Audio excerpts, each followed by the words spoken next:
Sir ఇన్ని years ఎక్స్‌పీరియన్స్‌లో మీరు treat చేసి సంతృప్తి చెందిన పేషెంట్స్ గురించి ఏమైనా చెప్తారా?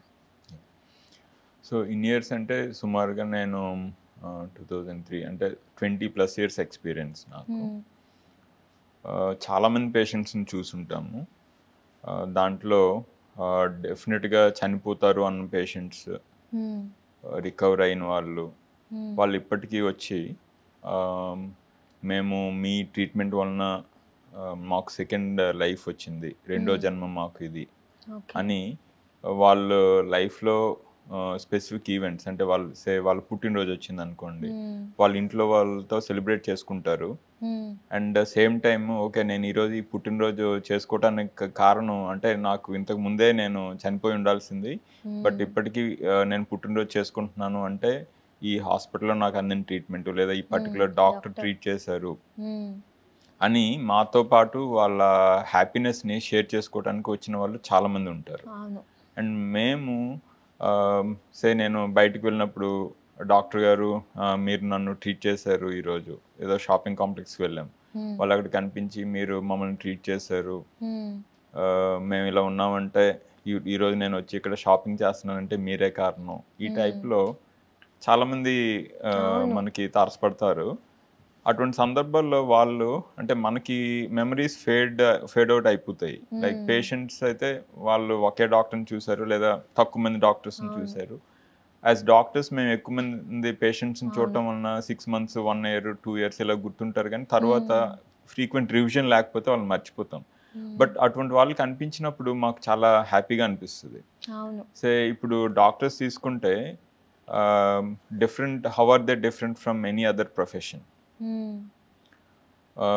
వాళ్ళు డాక్టర్స్ కంటే తక్కువ వర్క్తో ఎక్కువ మనీ ఎర్న్ చేస్తుండొచ్చు, లేకుంటే స్టార్డమ్ సెలబ్రిటీస్ అయి ఉండొచ్చు. అవును. బట్ డాక్టర్స్ చేసిన పని ఏ స్టార్ ఏ సెలబ్రిటీ చేయలేరు. కూడా చేయలేడు. ఒక ప్రాణాన్ని నిలబెట్టాను డాక్టర్స్ అంటే అనుకోవటం దేవుళ్ళలా చూస్తారు అందరూ అంటే నన్ను. చూస్తారు డెఫినెట్గా. అంటే డాక్టర్ నేను దేవుడిని అనుకోకూడదు, కానీ పేషెంట్ డాక్టర్ లైఫ్ దేవుళ్ళ నన్ను ఇచ్చినట్టే కదా! రక్షించాడు అనుకోవటంలో తప్పులేదు. అవును. ఓకే. సో అటువంటి వాళ్ళు తారసపడినప్పుడు ఓకే నేను ఒక మంచి పని చేశానన్నమాట. ఓకే దేవుడి దగ్గర నా అకౌంట్లో కొన్ని మంచి మార్కులు ఉన్నాయి అవును. అన్నట్టు ఆ ఫీలింగ్ కలుగుతుంది. అది చాలా సంతృప్తిస్తుంది అనమాట. సో మీరు ఇలా స్పెసిఫిక్గా ఎక్స్పీరియన్స్ అడిగారు కనుక నేను రీసెంట్వి కోట్ చేస్తాను. నేను ముందు చెప్పినట్టు ప్రతి వాళ్ళ ఇంట్లో ఈవెంట్స్కి మమ్మల్ని ఇన్వైట్ చేసిన వాళ్ళు చాలామంది ఉంటారు. ఓకే. సో మాకు రీసెంట్గా ఒక 140 kg patient, very obese. Okay. Okay.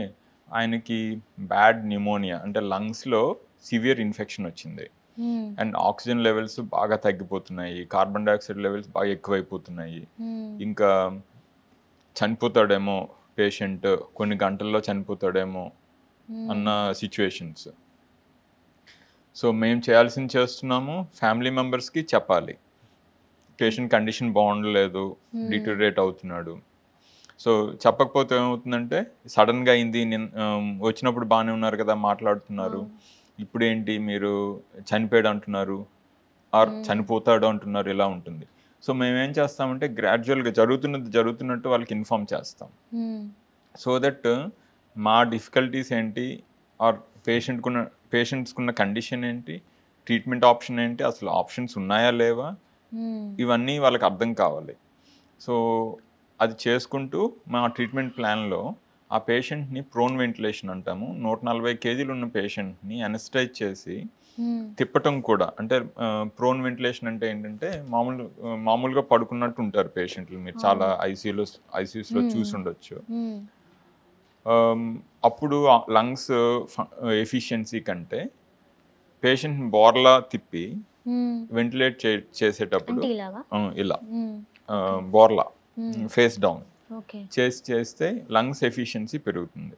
So అలా ఆ పర్టికులర్ పేషెంట్ని మేము 7 times బోర్లా చేసాము. అంటే బోర్లా చేయటం అంటే ఒక రోజులో 16 hours ప్రోన్ వెంటిలేషన్ బోర్లా చేస్తాము, ఒక 8 hours సుపైన్ అంటే ఫేస్ అప్ చేసి ఆ టైంలో ఏమైనా ఇన్వెస్టిగేషన్స్ ఏమైనా చేయాలంటే చేసుకుంటాము. సో ఇది ఆ పేషెంట్ అనస్థైజ్ చేసిన పేషెంట్ని బోర్లా తిప్పటము, ఆ ప్రెషర్ పాయింట్స్ ఉంటాయి అంటే ఐస్ మళ్ళీ బోర్లా చేసినప్పుడు మరి ఐస్ పేషెంట్ అనస్థైజ్ చేస్తాం కదా, వాళ్ళు కళ్ళు మూసుకోరు అండ్ వాళ్ళకి పెయిన్ సెన్సేషన్ కూడా తెలియదు, ఎందుకంటే మెడిసిన్స్ వెళ్తుంటాయి. సో పెయిన్ సెన్సేషన్ తెలియకపోవటం వలన మనం కదలకుండా అలాగే కూర్చున్నాం అనుకోండి, చూడండి మనకి తిమ్మిర్లు పట్టటము, లేదంటే ఇప్పుడు ఇలాగే కూర్చున్నాం అనుకోండి ఆ బాటమ్ ఏరియాలో స్కిన్ డ్యామేజ్ అవుతుంది. ఒక 8 hours అలా కదలకుండా కూర్చుంటే దానికి బ్లడ్ సప్లై వెళ్ళదన్నమాట. సో ఇలాగ బోర్లా 16 hours ఉంటే పేషెంట్కి ప్రెషర్ ఏరియాస్ అన్నీ స్కిన్ డ్యామేజ్ అయ్యి అల్సర్ ఫామ్ అవటం, ఐస్ డ్యామేజ్ అవటం ఇవన్నీ ఉంటాయి.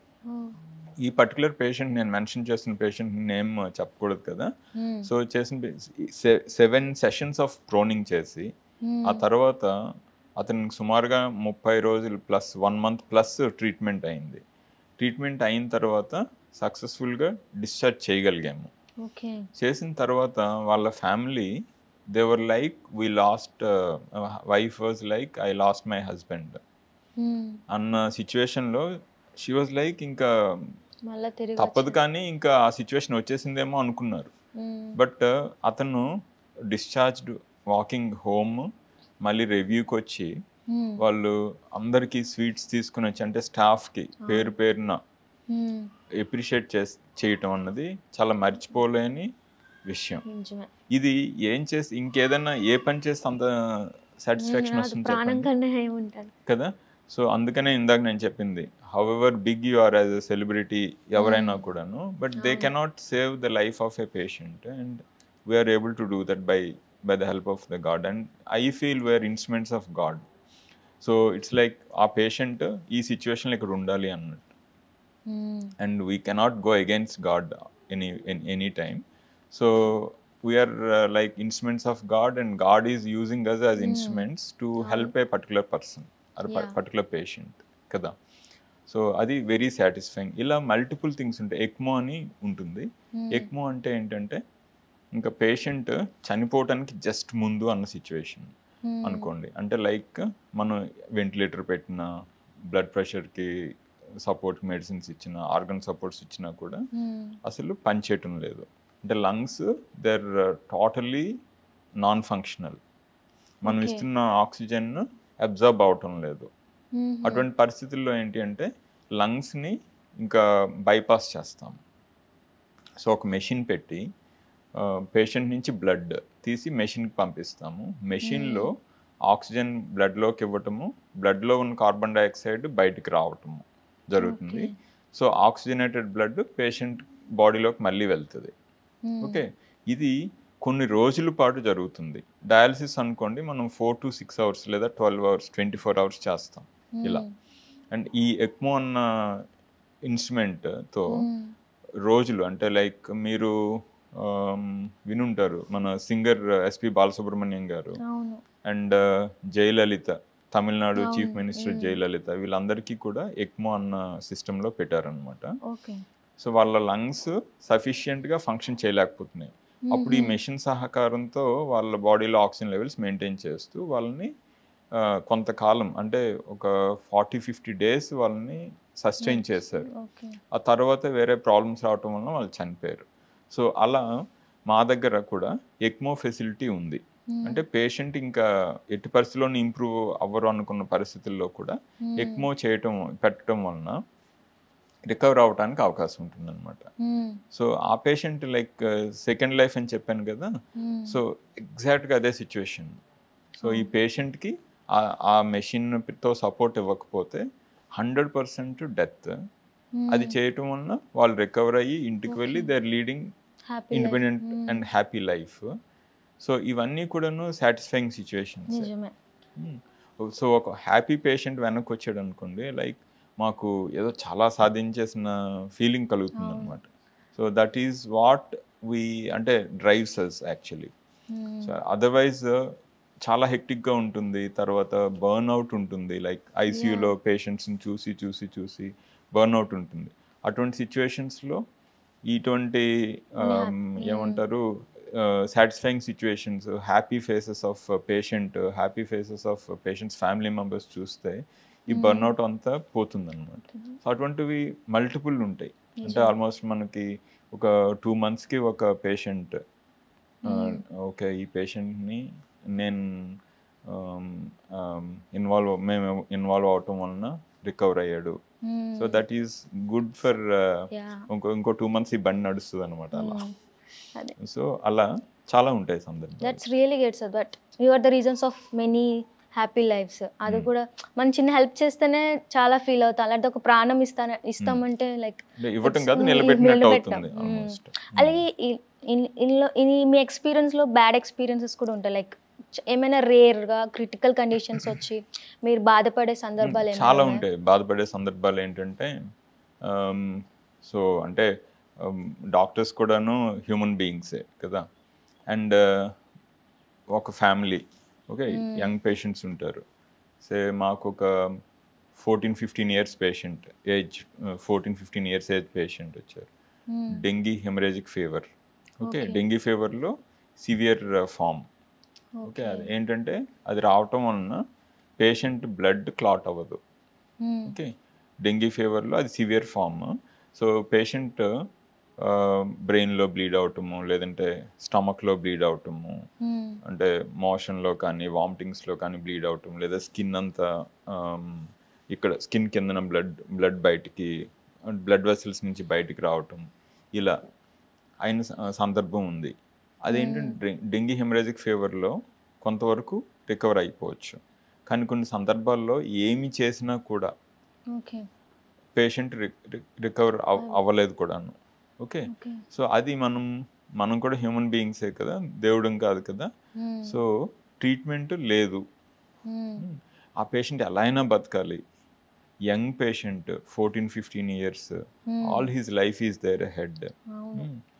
So why not, what else can we do? ఇప్పుడు మనం చేస్తున్న దానికంటే ఇంకా మెరుగ్గా ఏం చేయగలుగుతాము ఇలా అంటే మనకు తెలిసిన వాళ్ళు ఇక్కడ అవైలబుల్ డాక్టర్స్ అందరినీతో డిస్కస్ చేయటము, ఇక్కడ ఇంకా హెల్ప్ అవటం లేదు, వీళ్ళ ఇన్పుట్ హెల్ప్ అవటం లేదు, ఇంకా ఎవరైనా ఎక్కువ ఎక్స్పీరియన్స్ వాళ్ళు ఉన్నారా,